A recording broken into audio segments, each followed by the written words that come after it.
네, 오늘 함께 은혜 받으실 말씀은 신약성경 사도행전 1장 8절로 11절입니다. 사도행전 1장 8절로 11절 본문을 대독하겠습니다. 오직 성령이 너희에게 임하시면 너희가 권능을 받고 예루살렘과 온 유대와 사마리아와 땅끝까지 이르러 내 증인이 되리라 하시니라. 이 말씀을 마치시고 그들이 보는데 올려져 가시니 구름이 그를 가리어 보이지 않게 하더라. 올라가실 때에 제자들이 자세히 하늘을 쳐다보고 있는데 흰옷 입은 두 사람이 그들 곁에 서서 이르되 갈릴리 사람들아 어찌하여 서서 하늘을 쳐다보느냐. 너희 가운데서 하늘로 올려주신 이 예수는 하늘로 가심을 본 그대로 오시리라 하였느니라. 아멘. 아멘, 아멘. 네, 이 본문으로 참 별로 설교를 인용은 했지만 별로 설교를 안 한 것 같습니다. 자, 오늘 설교 제목 사도행전 1장 8절로 11절 말씀을 중심으로 설교 제목 두 번 같이 읽겠습니다. 시작. 그리스도인의 지상 대사명. 그리스도인의 지상 대사명. 우리는 누구라고요? 그리스도인이다. 그리스도인은 어떠해야 되는지, 또 그리스도인이고 선교사인 우리는 또 무엇을 해야 되는지 말씀을 통해서 깊이 새기고 말씀이 이루어지는 삶을 살기를 축복합니다. 네, 제목을 보면 그리스도인의 지상 대사명, 대사명은 알겠는데 지상이라고 하는 뜻은 땅 위에서 큰 사명이란 뜻도 있지만 사실 한자 자체는 땅지자가 아니라 지향하다, 네, 그것을 바라보다 그런 뜻입니다. 그러니까 우리가 그리스도인으로서 이 땅에서 지향해야 되는 것, 우리가 꼭 이루어야 되는 것, 꼭 순종해야 되는 것, 그 명령에 꼭 그 명령을 수행해야 되는 것, 그 지상 대사명, 그게 뭐냐? 우리 예수님이 죽으시고 부활하시고 하나님 나라 그 보좌에 승천하시기 전에 이 복음서에 보면 다 끝에 예수님이 마지막으로 하신 말씀이 우리에게 주신 지상 대사명입니다. 내가 다시 올 때까지 꼭 이렇게 하고 있어라. 내가 다시 올 때까지 너희는 이것 하는 거야 라고 그리스도인 우리에게 주신 그 대사명이, 그 지상 대사명이 무엇인가, 오늘 살펴보고 태국으로 가는 그들만이 아니라 여기 앉아있는 우리 모두에게 하나님께서 주신 말씀으로 심령이 새기기를 주님의 이름으로 축복합니다. 네, 이 말씀이 내 증인이 되리라. 8절에 내 증인이 되리라. 내 증인이 될 것이다. 내 증인이 되어야만 된다. 이 말씀이 언제 우리 교회에 언제쯤 이루어지기 시작할까? 물론 삶에서 증인이 되는 것이 가장 중요하지만 주님께서 말씀하신 1차적인 의미는 곳곳에 전 세계에 이웃에게 모든 족속에게 주님의 복음을 전하는, 또 예수님의 부활의 증인이 되는 그 증인의 삶을 살 것이라고 말씀하셨는데 언제쯤 우리 교회가 이 말씀이 실제적으로 1차적으로 이루어질 수 있을까? 우리 교회가 설립을 하고 나서 처음부터 이 말씀은 설교 시간 했었습니다. 우리 교회가 선교 그 지향적인 그런 사역도 꼭 할 거다. 네, 그렇게 말씀을 드렸었고, 그리고 정말 하나님 어떻게 내 대에 다음 대 하실지는 모르겠지만 여하튼 교회가 이 기독교 정신으로 아이를 가르치는 그런 학교도 있었으면 좋겠다. 네, 그런 비전도 선포를 했었고, 또 요즘에 드는 또 비전은 그겁니다. 기독교 정신으로 운영하는 주간보호센터, 기독교 정신으로 운영하는 요양병원, 요양원, 이거 있긴 있지만 그런 시스템 자체가 완벽하게 예수를 믿고 하나님의 천국에 들어가는 일에 적극적으로 프로그램을 짜기는 쉽지 않아요. 많은 그 제재가 있습니다. 그래서 만약에 그런 것들을 하나님이 허락하시게 되면은 이제 딱 처음부터 각서를 쓰는 거죠. 보호자에게. 우리 시설은 처음부터 끝까지 기독교 정신으로 운영되는 시설입니다. 매일 그리고 정기적으로 예배가 있습니다. 이 예배를 몸이 불편하지 않나 참석을 해야 됩니다. 그리고 기독교 정신을 운영하는 모든 이 시스템에 대해서 절대로 항의할 수 없습니다. 목적은 예수를 믿고 하나님 나라 천국에 가게 하시는 그 일에 최선을 다하는 시설입니다. 이 일에 사인하면 이제 시설에 받아주는 거고, 안 받아주면 이제 그럼 다른 요양원으로 가시오, 다른 시설로 가시오. 그러면 참 좋겠다. 네. 누군가 그런 비전이 있으면 한번 그런 사업을 한번 해보십시오. 자, 여하튼 여러 가지 교회가 해야 될 그런 일들이, 또 기독교인 우리가 해야 될 일들이 참 굉장히 많습니다. 근데 언제부턴가 굉장히 많이 위축되어 있어요. 위축. 한 1980년대, 90년대, 2000년대 초반까지만 해도 2010년 그 어간 한 30년 정도, 그때는 정말 한국 교회 전성기였고, 물론 이제 국가적으로도 경제적으로도 전성기였죠. 그때 또 세계 선교도 전성기이기도 했습니다. 이게 다 맞물려 있었거든요. 근데 언제부턴가 이게 점점 주저앉아, 점점 식었습니다. 안 되겠다. 우리는 시대의 흐름을 따라가는 것이 아니라 말씀의 흐름을 따라가는 것이다. 그냥 사실 선교 나갑시다 그런 분위기도 아니고, 복음 전합시다 교회 그런 분위기도 아니고, 그래서 그냥 뭔가 이렇게 물꼬를 터주고 뭔가 좀 비전을 좀 심어주고, 그냥 좀 가볍게 여행 삼아 그냥 아이들 눈이나 좀 열어주고, 전 세계는 이렇단다, 우리가 얼마나 좋은 환경에서 사는 줄 아냐, 우리가 얼마나 좋은 환경에서 신앙생활 예배생활 하고 있는 줄 아느냐 하면서 그런 정도만 깨닫게 해줘도 좋겠다 싶어가지고, 처음에는 선교 여행, 보통 비전 트립이라고 하죠. 그렇게 처음에는 계획을 세웠는데, 하나님께 점점 이끌어 가시는 것은 그냥 여행이 아니고 진짜 사역이 돼버리면 사역이. 제가 98년도부터 한 7번, 8번, 제가 기억나는 것만 7년, 한 7번을 제가 단기 선교를 다녀왔었거든요. 단기 선교를. 근데 그때가 쭉 연상이 돼요. 그때는 정말 참 열악한 곳에 많이 갔었거든요. 벌써 한 26년 전, 28년 전. 사랑의 아빠, 그렇죠? 28년 전. 그때. 그리고 쭉 건너뛰어서 한 2005년도 가고 나서 내일 처음 가는 거니까 한 21년 텀이 있었고, 21년 만에 단기 선교를 아마 8번째 내일 제가 떠나는 것 같습니다. 그때 그 뜨거웠던 그런 추억들이 참 생각이 나요. 이 선교 나갈 때는 너무 흥분되는 게, 복음을 전하는 게 이렇게 흥분이 돼요. 예수 믿어라, 천국 있고 지옥이 있다, 구원 받아야 된다. 그러니까 눈물겹죠. 그때가 참 기쁘고 그때가 참 행복했던 것 같아요. 그런데 하나님께서 다시 그 일을 연장을 시킨다는 생각이 들어요. 그냥 잠깐 아이들 눈 열어주고 세계가 이렇단다, 그런 수준으로 가볍게 생각을 했는데, 하나님은 그냥 사역으로 이끄셔요. 사역으로. 한번 나가서 사람들을 모아놓고 이 집회, 전도 집회를 한번 하려고 하면요, 참 힘들거든요.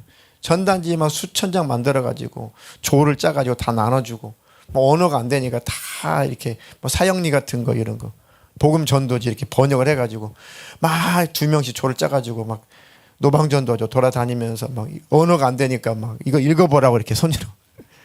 나는 너네 나라 말 몰라. 그러니까 손가락으로 이렇게 읽어보라고 하면은 그 사람이 막 읽습니다.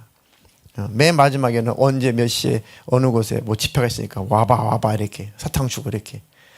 그래서 겨우겨우 몇십 명, 필리핀 같은 경우는 기타하고 이 초콜릿하고 사탕만, 그것도 28년 전이니까요. 지금 모르겠어요.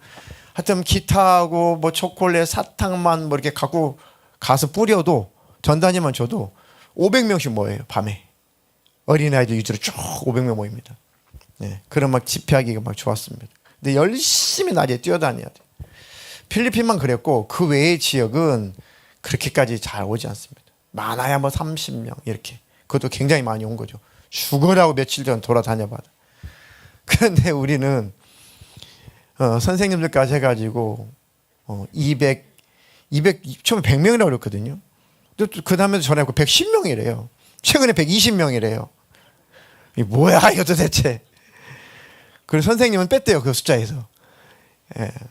그러니까 우리 빼고는 130명 정도. 선생님들 매 시간 참여할지는 모르겠지만 여하튼 이렇게 120, 30명을 모아놓고 마음껏 복음을 전할 수 있는 것은 굉장히 특이한 사역이에요. 잘 이렇게 열리지 않거든요. 근데 하나님께서 여행 가려고 그랬는데 그냥 씩 돌고 애들에게 비전 좀 심어주고 돌아오려고 했는데 하나님께서는 그냥 본격적인 사역으로 이끌어 가신 걸 보면서 하나님이 하시는 일이구나. 하나님 역사하시는구나. 그것도 그냥 학교 문 닫고 이틀을 우리 학생들 내어준다니까. 그렇게 모아주셨는데 물론 언어가 안 통하니까 우리가 댄싱을 통해서 그리고 또 복음 팔찌라고 복음 팔찌 팔찌 만들면서 복음을 전하는 것 그다음에 그리는 것 물론 제가 이제 스피치는 하겠지만 여러 가지 복음을 전할 수 있는 도구를 가지고 이렇게 처음에 마음 문을 열기 위해서 레크레이션도 하고 그 다음에 이제 뭐죠? 무슨 유생? 시각 유생? 치유생? 치유생. 그 모형 다 사놨거든요. 이빨 모형. 그거로 지금 칫솔도 다 사놓고 치약도 사놓고 이렇게 이 닦는 거 다 교육. 그냥 마음을 열고 이제 본격적으로 점점 이제 복음을 이렇게 전하는 예수님을 소개하는 이렇게 쭉 가거든요. 그 다음 날은 이제 본격적으로 복음 발치하면서 복음을 제대로 전하고 스피치도 하고 그리고 이틀 사역을 하고 끝나는 줄 알았더니 또 그 다음에 쉬지 않고 다른 지역에 갔는데 거기는 이제 어른 반 아이 반 해서 거기도 한 최하 50명에서 한 70명 정도 우리까지 이렇게 저렇게 하면 100여 명 또 모아놓는다는 거예요 또. 거기서 제가 이제 본격적으로 이제 주로 설교 물론 아이들도 우리 팀도 공연을 하지만 저기는 설교 시간이 정식으로 주어져 있어가지고 스피치 수준이 아니라 이제 복음 설교를 해야 됩니다. 그래서 원고를 다 보내놨거든요. 그것도 하고 그것으로 이제 끝날 줄 알았더니 주일 되면은 또 1시간 정도 차 타고 가가지고 교회에 방문해서 공연하고 또 설교하고 끝나는 줄 알았더니 주일 오후에도 뭘 잡아놨더라고. 그래서 하나님께서 우리가 원치 않았는데 하나님께서 이렇게 이끌어 가시는구나 하면서 기도를 참 성도들에게 많이 부탁을 해야겠다. 처음에는 이렇게 제가 기도 많이 해달라고 강조하지 않았잖아요. 그냥 가볍게 이렇게 아이들 눈 열어주고 울려고. 그런데 그 수준이 아니라 진짜 단기 선교가 돼버린 거예요. 사역다운 사역이 돼버린 겁니다. 그러니까 여러분들께서 보내는 선교사로서 꼭 기도를 해주시길 부탁을 드리겠습니다. 우리나라 특히 한국 교회는 많은 해외 선교사들에게 초기 선교사들 특히 엄청난 빚을 지은 한국 교회고 우리 기독교인들이 큰 빚을 많이 지었습니다. 해외 선교사들. 처음에 이 조선 말기죠. 조선 말기 상황이 그 선교사들이 그 보고서에 보면 정말 심각했더만요. 1800년대 후반에 1900년대 초반에 선교사들이 한국에 방문했을 때 나라가 이제 거의 주저앉아서 조선 말기죠. 이제 마지막. 그러니까 상하수 시설 자체가 아예 없고 그리고 이 흘러가는 개울물에 염소똥, 개똥, 소똥 다 범벅이고 거기서 설거지를 하고 또 좀 이렇게 좀 똥 같은 거 해쳐가지고 거기서 물을 길러가지고 밥을 해 지어 먹고 그러니까 늘 장티푸스라든지 이런 그런 콜레라 이거 늘 전염병에 시달려 있고 그러니까 선교사들이 본 조선은 이거는 미개인 수준이 아니라 그냥 짐승 우리였다는 거죠. 그 집에는 다 소, 돼지 다 말이 아니라 소, 돼지 개, 고양이 다 같이 키웠잖아요. 집이라도 컸습니까 그때? 그죠? 같이. 예. 저는 그런 지역에 저 중국 저 운남성이라든지 그런 지역에 가봤거든요. 예. 참 뭐 특이하진 않았어요. 그런 상황 속에서 목숨을 걸고 선교사들이 파송되었습니다. 근데 그 선교사들이 파송된 그 나라가 완전히 복음화가 다 돼서 남아서 왔냐? 전혀 그게 아닙니다. 한국도 마찬가지죠. 복음이 증거되면서 복음을 받은 사람들이 조선 땅을 다 구원하고 남으면 가야지가 아니었습니다. 하나님의 성령이 이끌려서 국경이 없었어요. 한국 교회 초기에도 그냥 막 선교하기에 막 열심을 냈습니다. 그러니까 하나님은 민족, 국가 이런 지형이 없으시고 그냥 성령으로 보내시면 그곳이 복음을 전할 곳이었습니다. 대한민국도 뭐 개독교니 뭐 교회가 어쩌니 뭐 욕 많이 하지만 물론 우리가 잘못한 곳도 있지만 그런데 굉장히 선교사들이 아니었으면 또 한국 교회가 아니면 지금의 대한민국은 있을 수가 없습니다. 절대 그럴 수가 없습니다. 저 신촌에 세브란스 병원 있죠. 그 선교사가 시작된 거죠. 그 알렌이라는 선교사가 의사죠, 의사. 거기서 이제 그 의술을 가지고 선교를 하면서 이제 막 신기한 거죠. 조선 사람들이. 야, 대단하다. 그래서 허가를 받아서 최초로 서양식 신식 병원이라는 걸 지어요. 운영을 하죠. 광해원이 뭡니까? 넓을 광자. 널리 은혜를 베푼다는 뜻의 광해원을 짓습니다. 나중에 이름을 이제 제중원으로 바뀌죠. 모든 백성을 구제한다라고 이제 제중원으로 바뀌었는데 그게 신촌 세브란스 병원의 시작이에요. 거기서 시작된 겁니다. 세브란스 병원. 어떤 종교가 와서 대한민국에 그런 시설을 지어줘요? 어떤 종교도 없었습니다. 기독교만이 그 일을 했습니다. 1880년대 후반 84년 85년쯤 가면 그 유명한 언더우드 선교사, 아펜젤러 선교사, 이분들은 정말 목숨을 걸고 막 성경을 번역하고 또 이제 막 전도는 되는데 이 체계적으로 신학적인 체계가 없으니까 뭐 이단들이 날뛰니까 신학적인 그런 체계를 잡아주고 교회를 개척 쌓아가는데 막 도와주고. 그때 이제 언더우드 중심으로 만든 학교가 연희 전문학교죠. 그게 지금 어떤 대학교예요? 그게 연세대예요. 연세대. 그 유명한 연세대. 선교사가 시작한 겁니다. 선교사가 만든 겁니다. 자, 아펜젤러는 지금의 무슨 대학교예요? 그때 배제학당이라는 것을 시작했죠.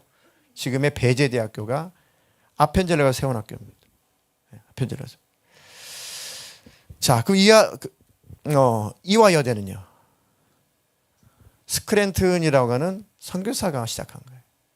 그 유명한 우리나라의 그런 대학들은 다 선교사들이 지어준 겁니다. 이화 학당이었죠, 처음에. 그러니까 여성 교육의 문을 그때 본격적으로 열어주기 시작한 겁니다. 그들이. 남녀 평등. 그때 당시만 해도 여전히 조선 말기였는데 조선 사회에서 여성이 그렇게 교육을 제공받는 기회가 있다? 거의 없던 일이죠. 선교사를 통해서 막 눈이 열리는 겁니다. 여자들도 배우고.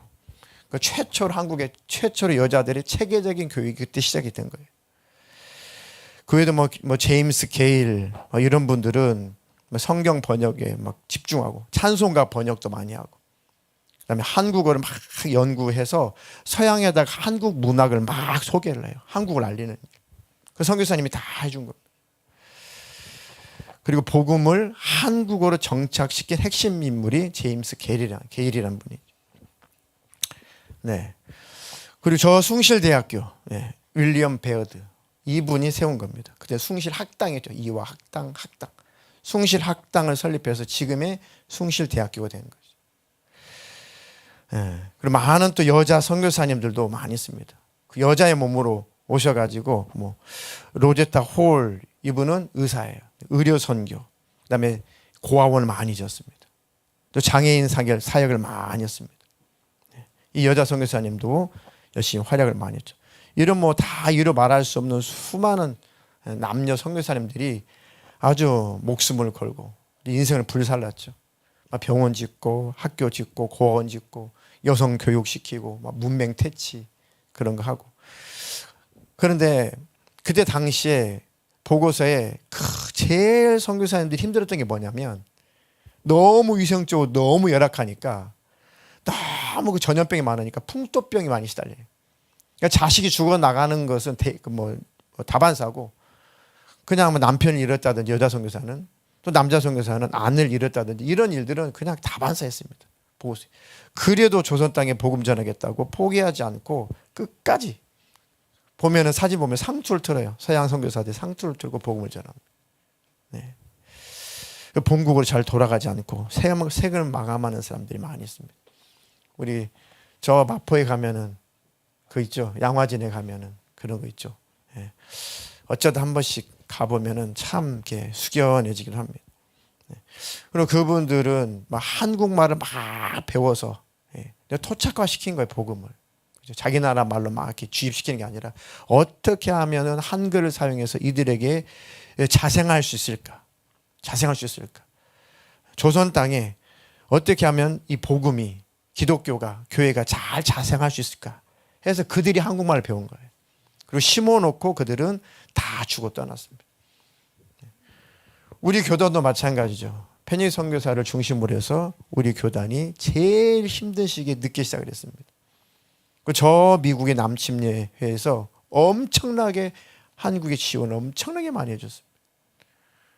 여의도에 지금 있는 우리 총회 본부도 미국에서 다 그 땅을 다 무료로 다 준 거야. 등기전 다 해줬습니다. 그 외에도 여러 곳에 그 땅들을 그냥 아낌없이 다 우리에게 주고 떠났어요. 그런 일들이 우리 교단뿐만 아니라 곳곳에 많이 있습니다. 근데 교회는, 기독교는 그런 것들을 세상 사람들이 자랑하는 데가 아니기 때문에 그냥 묻혀있고 알려지지 않는 것 뿐이지 어마어마한 일들을 선교사들이 했습니다. 우리는 굉장히 빚진 민족이고 빚진 우리는 그리스도인입니다. 그래서 그런지 한국 선교사들이 전 세계에서 제일 활동적으로 일해요. 제일 많이 일합니다. 그리고 선진국보다는 낙후된 곳을 많이 가길 좋아해요. 한국 선교사도. 저도 한 7번 정도 이렇게 단기 선교 갈 때 선진국으로 가본 적은 한 번도 없어요. 뭐 중국을 가도 저 운남성, 그러니까 돼지 우리 위에서 잠을 자야 되고 길거리에서 잠을 자야 되고 필리핀도 저 오지 이런 데만 많이 갔다. 흥룡강성, 와 흥룡강성은 한 낮에도 밖에 못 돌아다녀요. 칼로 찢는 것 같아요. 낮에도 영하 30도에. 그러니까 이마를 내놓으면 이마를 이렇게 칼로 오려내는, 도려내는 것 같아요. 똘똘똘 이렇게 밖에 못 돌아다녀요. 똥을 싸면 바로 여기 갔는데 이미 우리 팀이 몇 명 다녀가는 게 티가 나요. 산이 이렇게 올라와 있더라고요. 그럼 옆에 이제 그런 꽃갱이 같은 걸 이렇게 빛을 해놔요. 그러면 그렇게 두드러 깹니다. 이렇게 두드러 깨고 이제 그 똥침 맞으면 안 되니까 겨우 앉아가지고 이제 화면에 그대로 또 굳어버리죠. 그럼 그 다음 사람이 와가지고 그것도 산을 또 부시고 또 이렇게. 근데 제일 힘든 게 사실은 먹는 거예요.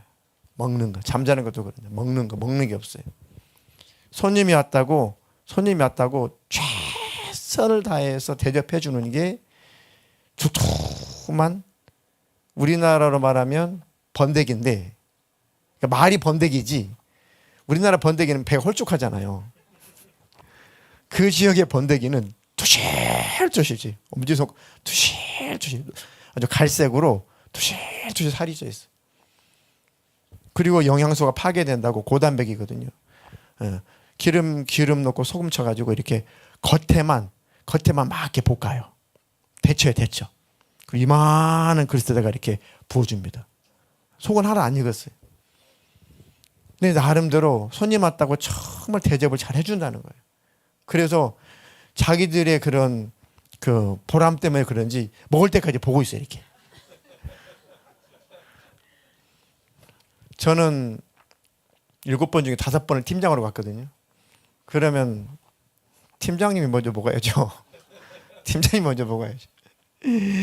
그러면 정말 절대 찡그리면 안 돼요. 감사합니다. 감사합니다. 이제 그러면서 딱 씹죠. 그러면 굉장히 좋아요. 그러면서 복음이 열려요. 그래서 했던 유행어가 먹는 것도 선교다. 먹는 것도 선교다. 그래가지고 어떤 자매님은 뭐 눈물을 질질 짜면서 먹었어요. 현지는 아마 좋아서 우는 줄 알았을 거예요. 얼굴은 찡그리지 마. 울어도 얼굴은 찡그리지 마. 어떤 자매는 그걸 먹고요. 눈물이 질질질 나와요. 웃는데 눈물이 나와요. 막 억지로 먹으니까 막. 어떤 남자 청년 용감해가지고 와 이런 것도 못 먹자고 와 감사합니다. 그래서 이제 그래가지고 이렇게 탁 씹었어요. 근데 얘가 안에서 씹어야지 밖으로 씹냐고. 지도 먹기 싫은 거지.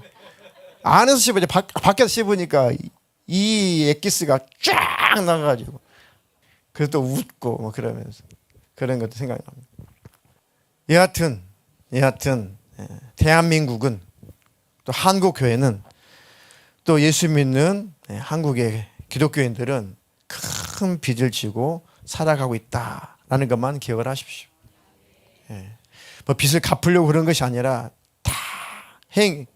당연히 우리들도 이 복음을 증거해야 되는, 이 복음을 전파해야 된다. 복음을 전하는 사람, 복음을 전하는 가정, 복음을 전하는 나라, 복음을 전하는 교회는 절대 망하지 않습니다. 하나님이 반드시 지켜요. 아브라함을 하나님 왜 지켰는데요? 하나님의 뜻을 품고 있기 때문에 지키는 거예요.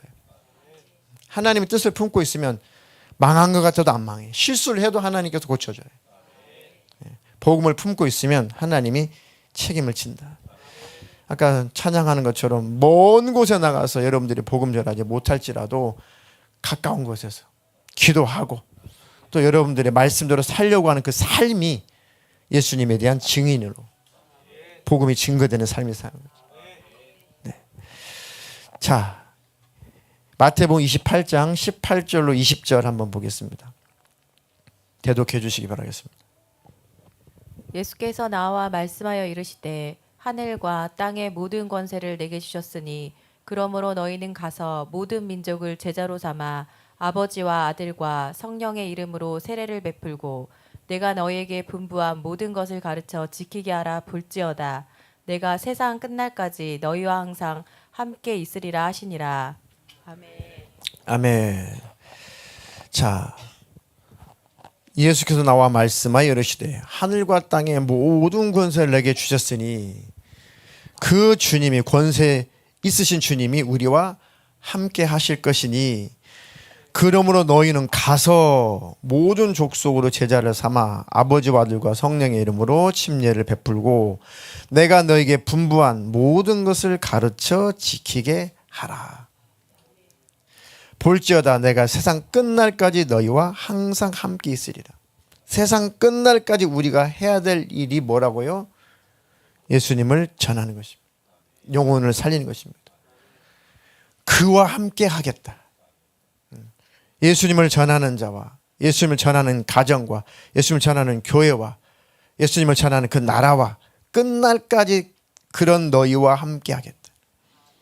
아, 내가 복음과 함께 살면, 복음을 살면 하나님이 나와 함께 하시는구나. 그것이 하나님이 나와 함께 하시는 길이구나. 하나님, 복음을 위해서 살게 해주십시오. 복음과 함께 살게 해주십시오. 그것이 곧 하나님과 함께 사는 것이고 그것이 곧 하나님과 함께 동행하는 것이구나. 근데 80년대 지나고 90년대 지나고 2000년도까지 근데 그 다음부터 2010년 이후부터는 확 주저앉기 시작했습니다. 확 주저앉기 시작했습니다. 여러 가지 이유가 있지만 아니다. 그런 이유가 그럴지라도 아니다. 그래도 하나님의 말씀은 꼭 지금도 이루어져야 된다. 저와 여러분들이 꼭 이루어져야 된다. 한국교회 꼭 이루어져야 된다. 이것만큼은 절대 포기할 수 없다. 그러나 열심히 그런 열정이 하나님 성령으로 말미암아 우리 안에 다시 회복되게 해주시고 우리 안에 불릴 듯 일어나게 해주십시오. 이런 영적인 야성이 이런 영적인 근성이 사라지는 게 문제예요, 사실. 아직도 대한민국은 마음껏 선교할 수 있고요. 마음껏 전도할 수 있고 마음껏 신앙생활 할 수 있습니다. 아직은 대한민국. 그런데 언제부턴가 시대가 이래, 뭐 경제적으로 이래. 아니에요. 아직도 우리나라는 세계적으로 잘 사는 나라예요. 아직까지는. 충분히 선교할 수 있는 재력이 충분히 있습니다. 안 하는 거죠. 못하는 게 아니라 안 하는 겁니다. 사실. 그죠? 내 문제, 내 경제적인 문제, 내 자녀들의 문제, 내 신앙의 문제, 내 문제에 아주 마귀라는 놈이 완전히 집어싸버렸어요. 완전히 집어삼켰어요. 완전히 똘똘 싸맸어요. 한국교회 내부 문제, 뭐 분열의 문제, 뭐의 문제, 문제만 보게 만들어요. 그러니까 밖에 나간 선교사들은 이 본국의 기독교를, 한국교회를 보면 막 가슴이 터진대, 터져. 예, 저럴 게 아닌데. 저런 것들을 밖으로, 선교 쪽으로 전환만 하게 되면, 방향만 전하게 되면 문제 다 해결될 것들이죠. 뭐 세습이니 뭐 교회가 어쩌니 저쩌니 뭐 싸우고 다투고 분열이고 분파 있고 다 그런 거 밖으로 다 복음을 전하는 일에 열심을 내면 그거 다 정리가 된다는 겁니다. 그러니까 할 일은 안 하고 하지 말할 짓만 하니까 귀신이 완전히 교회를 지배하는 겁니다. 싸우고 다투고 찢고 분열하고 뭐 어쩌고 저쩌고. 그래서 우리는 말씀으로 돌아가야겠다. 성경으로 돌아가야 된다. 주님이 오실 때까지, 세상 끝날까지 주님이 함께 하실 것이고 이 복음을 위해서 살라고 하셨으니까 우리는 세상이 어떻든 대한민국이 어떻든 우리는 이 일을 하면 된다. 그래 여러분들이 적극적으로 동참하시기를 주님의 이름으로 축복합니다. 마가복음 16장 15절 16절 마가복음 후미에도 이렇게 마무리가 돼요.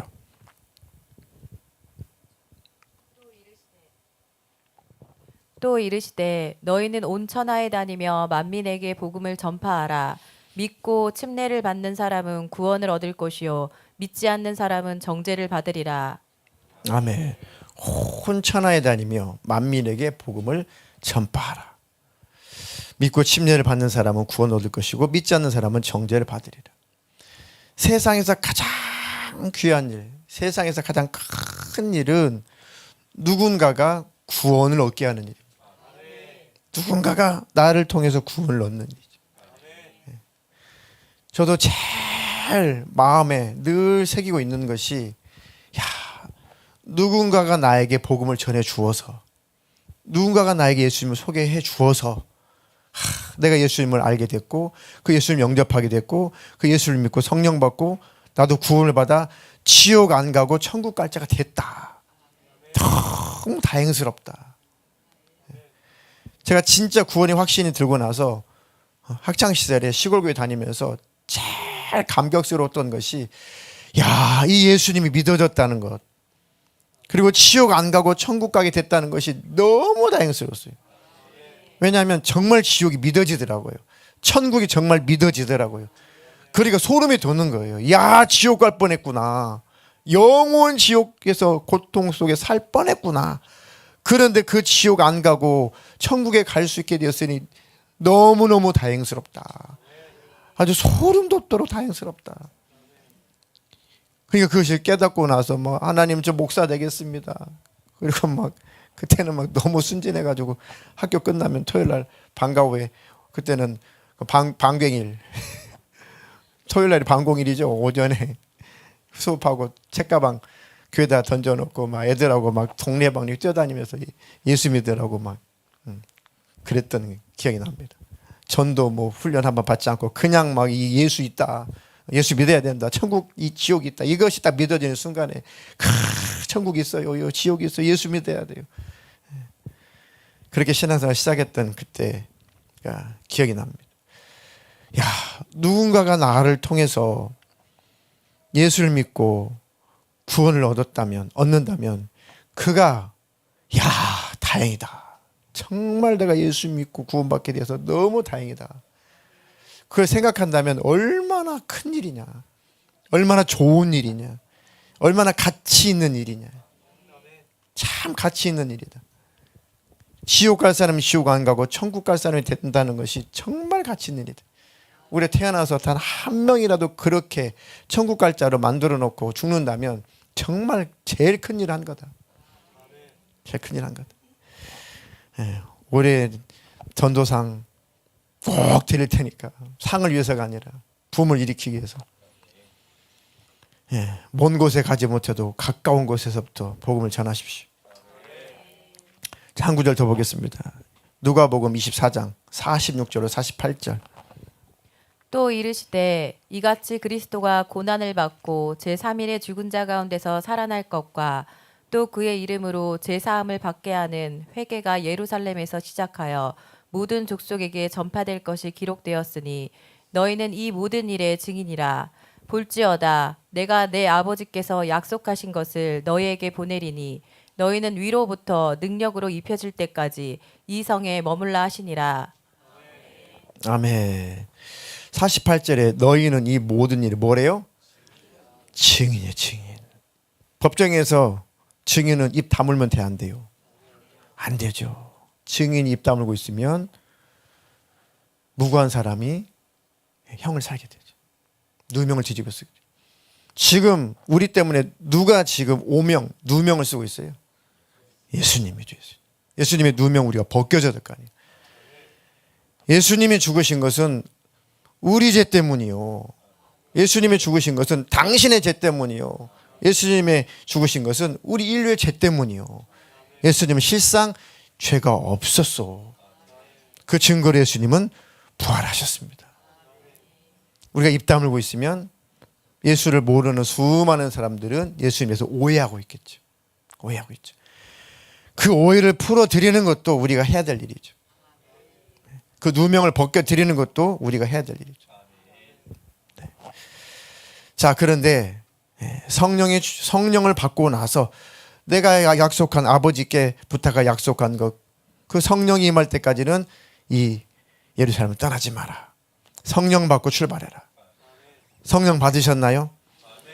그럼 우리는 증인으로 살 수가 있습니다. 우린 증거를 가진 자니까. 마지막으로 본문 한번 띄워주세요. 본문 사도행전 1장 8절로 11절.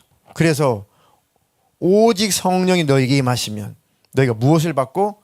권능을 받고 예루살렘 온 유대와 사마리아와 땅끝까지 이르러 내 증인이 되리라 하시니라. 증인이 되리라. 증인. 여러분들은 예수를 만난 증거가 있나요? 그게 간증이잖아요. 예. 단기 선교를 제가 청년 때 어른들하고 가본 적이 있거든요. 근데 어른들이 훨씬 더 단기 선교를 훨씬 잘해요. 청년들하고는 비교 안 돼요. 복음을 가지고 있죠. 인생의 경험이 있죠. 그죠? 그리고 성령을 경험한 기간이 오래됐죠. 많은 넘어졌다, 일어났다. 또 많은 것을 또 겪었죠. 그런 분들이 단기 선교를 갔는데요. 그런 분들은 요동이 없어요. 청년들은 뭐 때문에 삐지고 쩌쩌쩌 하고 뭐 잠자리가 쩌쩌쩌 하는데 어떤 남자 어른은 그 잠자리가 불편해요. 그러니까 자기라도 좀 피해준다고 예배당에서 밤새 쪼그리고 앉아서 기도하다가 잠이 드셨더라고요. 제가 팀장인데 아침에 이렇게 예배당에 가보니까 거기에서 기도하시다 이렇게 엎드려 주무시고 계시더라고요. 네. 하여튼 그래서 지금도 이렇게 기억에 남아요. 그분은 이제 귀국하고 나서 이곳은 아니야. 이곳은 아니야. 분별하셔가지고 떠나셨어요. 나 좀 데리고 가지. 그분은 단기 선교 한 번 가셨는데 복을 받았어요. 갔다 왔는데 뭔가 영적으로 이렇게 열린 거예요. 그래서 딱 사직하고 떠났어요. 저는 갑니다. 여기는 아닙니다. 네. 야, 나 좀 데리고 가지. 그때 참 섭섭했거든요. 어떻게 그렇게 가실 수가 있나. 정 많이 들었는데. 나중에 알고 보니까 지혜로웠어요. 네. 살려고 떠났어요. 네. 진짜 나 좀 데리고 가지. 혼자만 조용히 가셨어요. 네. 여하튼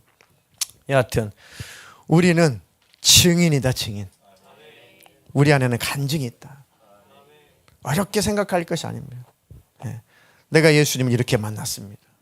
예수님 만나니까 이렇게 좋습니다. 당신도 꼭 그 예수님 만나십시오. 근데 선교는 전도는 훈련으로 말로 되는 게 아니었습니다. 정말 말도 안 타고 답답해. 너무 답답해. 그냥 끌어안고 그냥 울어요. 그럼 뭐가 뭔지 모르겠는데 그 사람이 울어요. 그리고 마음이 열려요. 그리고 그 방언이 터져요. 그리고 자기도 예수님 믿겠대요. 방언이 터지고 예수님 나중에 영접하는 사람도 있어요. 성령 역사 그래요. 순서가 다르더라고요. 뭐가 뭔지 모르는데 방언이 터져요. 이게 뭐죠? 막 이러면서 너 미친 거 아니야. 걱정하지 마 하면서 설명해 주면은 아 그렇구나. 예수님 나와 함께 하시는구나. 그럼 저도 예수님 정식으로 영접하겠습니다. 그러니까 그런 증거로 병도 낫고 그런 증거로 방언도 먼저 터져요. 예수님도 영접하지 않았는데도 성령님 역사를 하시. 그리고 나서 그들이 구원을 얻습니다. 그러니까 모든 방법을 다 하나님이 동원하시고 모든 것이 합력하여 영혼 구원의 선을 하나님이 이루십니다. 그렇다면 여러분의 가족도 여러분의 이웃도 분명히 구원받을 수 있다. 그래 언어가 통하잖아요. 첫째 언어가 만날 수 있잖아요. 언제나. 근데 뭐가 문제예요? 우리의 언행이 문제예요. 언행이. 우리 삶의 태도가 문제인 거예요. 내가 안 죽어진 내가 문제인 거죠. 나만 죽어지고 내 언행만 변화되기 시작하면 내 속사람 변화되기 시작하면 내 가족, 내 이웃은 더 빨리 돌아올 겁니다. 더 빨리 돌아올 거예요. 그러니 먼 곳에 여러분들이 나가지 못한다고 할지라도 내 삶의 현장에서 예수 증인이 되자. 특히 저 태국으로 약 8박 10일 동안 약 열흘 동안 단기 선교 사역을 떠나는 파송되는 이 단기 선교사들 성령의 충만함을 위해서 늘 기도해야 돼요. 예. 마귀역사라는 것이 현지에서 있는 게 아니에요. 마귀역사라는 것이 내부에서 있는 거예요. 짜증내고 불평하고 삐지고 그러면 모든 것은 다 끝나는 거예요. 아무것도 할 수 없는 거예요. 돌아올 때까지 그냥 아무것도 못하는 거예요. 성령이 역사할 수 없는 거예요. 거기에서 인내하고 참고 견뎌주고 거기에서 싸매주고 그러면서 성장을 하는 것이고 그러면서 마귀역사는 떠나가는 거고 그러면서 복음이 증거되는 거예요. 아마 많이 배우고 많이 또 깨닫고 돌아올 겁니다. 네, 파송되는 선교사들 먼저 하나님 내가 먼저 팀이 하나 되는 일에 내가 먼저 앞장서게 해주십시오. 요 한 가지만 하면 돼요. 나머지는 다 하나님이 또 하신다. 열매는 하나님에게 하시는 거니까 우리가 할 일만 하면 되는 거예요. 네. 뭐 그 가운데서 뭐 얼마나 믿을지 무슨 역할을 할지 우리는 몰라요. 우리가 할 일이 아니에요. 하나님이 하시는 거고.